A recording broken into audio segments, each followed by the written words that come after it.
Salut tout le monde, on a du lourd aujourd'hui avec cet épisode 10, car ça se précise davantage sur la personnalité de certains personnages de la série. Et je pense à Negan, mais aussi à Simon et à d'autres. Un épisode important pour la suite de la construction de la saison, et peut-être même plus.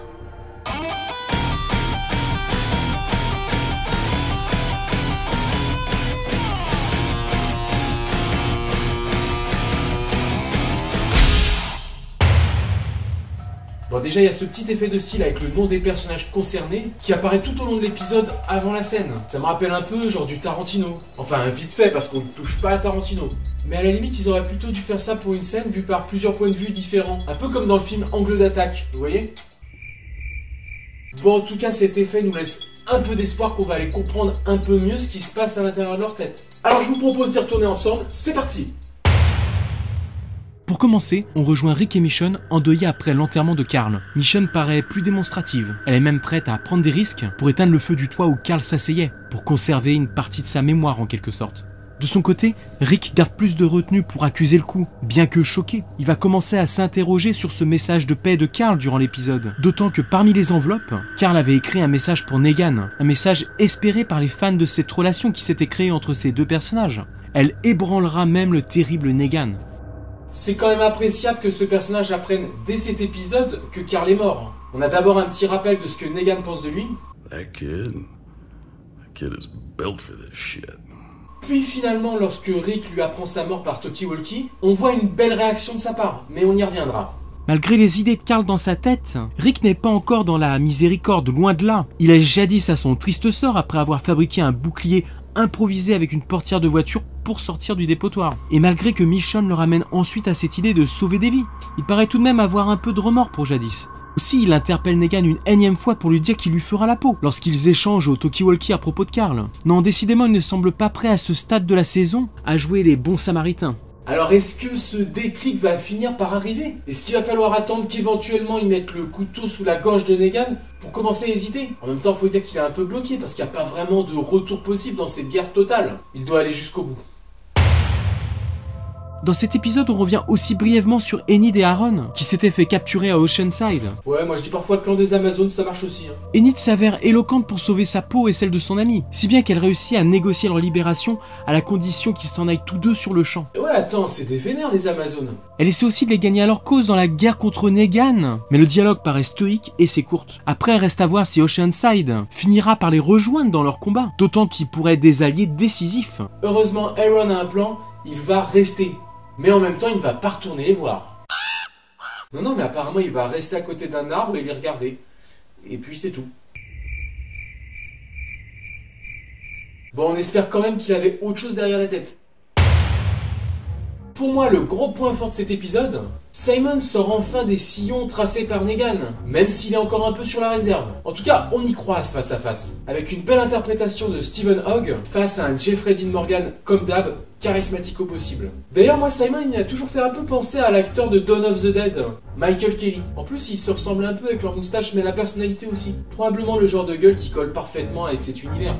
On assiste à une scène de face-à-face électrique entre Negan et Simon. Un rapport de force sur la façon de diriger. De son côté, Negan est quelqu'un d'impitoyable mais d'avisé. Il n'hésite pas à tuer, mais pour mieux mener le reste des communautés. Il a compris depuis longtemps l'aspect pratique et indispensable de ses ressources. Quant à Simon, il est beaucoup plus expéditif. Il est prêt à balayer toute une communauté sous le feu de ses balles si elle se rebelle, sans se préoccuper du manque à gagner en se privant d'une main-d'œuvre substantielle. On peut quand même se demander si c'est pas Simon qui avait fait le massacre des hommes d'Oceanside. Vu qu'il semble incontrôlable par moments, ça ressemble à sa signature. Et c'est peu probable d'avoir fait ça de la part de Negan.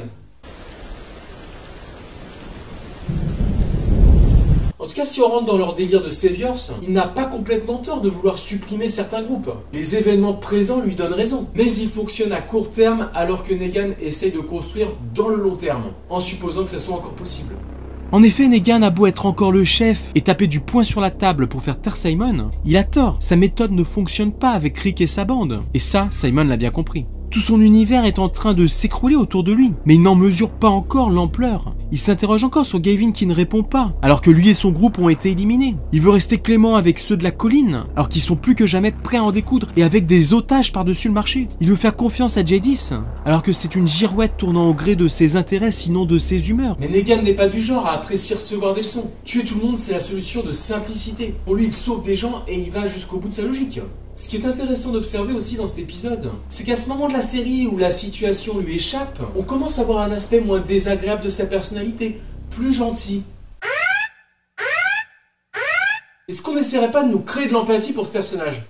On l'a déjà vu s'ouvrir à Gabriel sur son passé, mais là les éléments se multiplient entre son discours plus modéré à propos des raids, mais aussi lorsqu'il s'adresse à Rick en fin d'épisode, et qu'il rappelle que lui aussi transporte un fardeau, en soulignant probablement la mort de sa femme. Enfin, lorsqu'il accuse le coup par rapport à Carl, son intérêt pour lui est sincère, il le respectait, et se soucie de savoir si son attaque d'Alexandria a pu être la cause de sa mort. Il commence à paraître plus humain que l'ogre dépeint au début, qui prend les récoltes et les femmes en ne laissant que désolation et servitude. Ce dessin de plus en plus clair de Negan pourrait être encore une amorce de la fin de saison et de sa possible survie. Peut-être va-t-il être détaché du reste des Saviors. Surtout avec Simon dans les parages qui a, on l'a vu, commis l'irréparable en tuant le clan de Jadis. Et les hommes de Simon sont comme lui, ils veulent voir couler le sang. Donc on peut penser à une prochaine mutinerie au sein même du sanctuaire. À moins que Negan apprenne rapidement les méfaits de Simon et en fasse un exemple.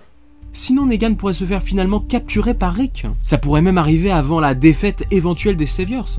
Dans le trailer du mi-saison, quand on le voit parler à Rick et qu'ils ont l'air d'être au même endroit, il parle de ces hommes qui vont venir l'aider, et Rick lui répond que c'est ici qu'il va mourir. Peut-être dans cet extrait est-il déjà captif, et qu'il faut comprendre de la part de Rick qu'il va croupir ici en prison, alors que lui nous évoque ces hommes qui sont encore en activité. Du coup, Simon pourrait être leur nouveau leader, et donc l'homme à abattre pour finir la guerre. Peut-être même que c'est lui qui le poussera à la faute, qui pourrait faire de Negan un prisonnier. En tout cas, si les rapports entre Rick et Negan sont toujours hostiles, il commence déjà à y avoir plus d'échanges. Alors bien sûr, ils seront jamais des grands amis à jardiner ensemble, mais au moins une vie pourrait être épargnée.